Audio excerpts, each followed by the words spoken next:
सोचो अगर मैं तुमसे कहूं कि जंगल में एक ऐसा जानवर है जो तुमसे 98% तक मिलता है, जो हंसता भी है और रोता भी है और अपने परिवार के लिए जान तक दे सकता है, लेकिन कभी उसे दानव समझकर मार दिया जाता था। ये कहानी है गोरिल्ला की, और यकीन मानो आखिर तक देखते देखते तुम खुद को ही इसमें देखने लगोगे। जब रास्ते अलग हुए करीब 80 से 90 लाख साल पहले, जब अफ्रीका के जंगल सबसे ज्यादा हरे भरे थे, तब इंसान और गोरिल्ला का रास्ता अलग हुआ। साइंस डीएनए बताता है हम और गोरिल्ला 98.3% तक एक जैसे हैं, मतलब फर्क बहुत कम है। लेकिन सच ये है, न हम गोरिल्ला से बने हैं, न वो हमसे। हम दोनों का एक ही पुरखा था जो पेड़ों पर रहता था।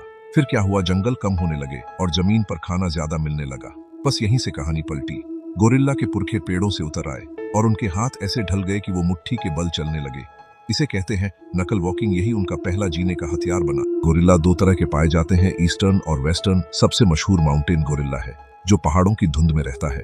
लेकिन जब पहली बार 1902 के दशक में रॉबर्ट फॉन बेरिंज ने इन्हें देखा तो दुनिया डर गई। लोगों ने कहा ये तो खतरनाक दानव है। लेकिन कहानी यहीं खत्म नहीं हुई। 1960 के दशक में डायन फॉसी आई और उन्होंने दुनिया को सच दिखाया। गोरिल्ला न दानव है और न खूंखार है, बल्कि शांत, समझदार और परिवार से प्यार करने वाला जीव है। अब जरा ये सोचो, इतना ताकतवर जानवर अगर चाहे तो सब तहस नहस कर दे, लेकिन वो ऐसा क्यों नहीं करता? क्या आपको मालूम है? क्योंकि उसकी दुनिया परिवार है। हर गोरिल्ला एक झुंड में रहता है जिसे ट्रूप कहते हैं, और उन सबका लीडर सिल्वरबैक गोरिल्ला होता है, जो 180 से 200 किलो वजन का शरीर और 10 आदमियों जितनी ताकत रखता है।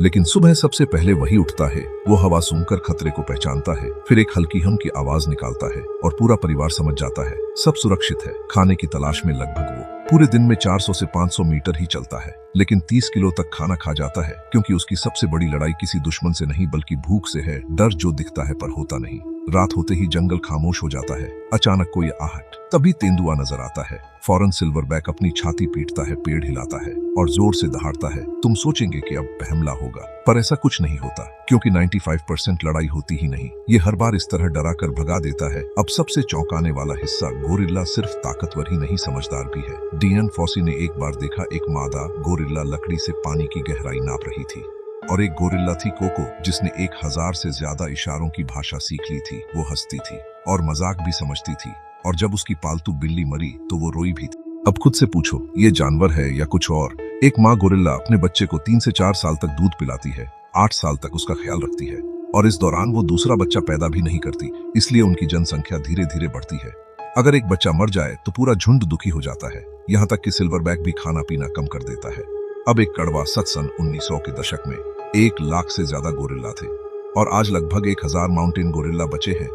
क्या इनका कारण ये शेर है, या ये तेंदुए, या फिर कोई और मांसाहारी जानवर है?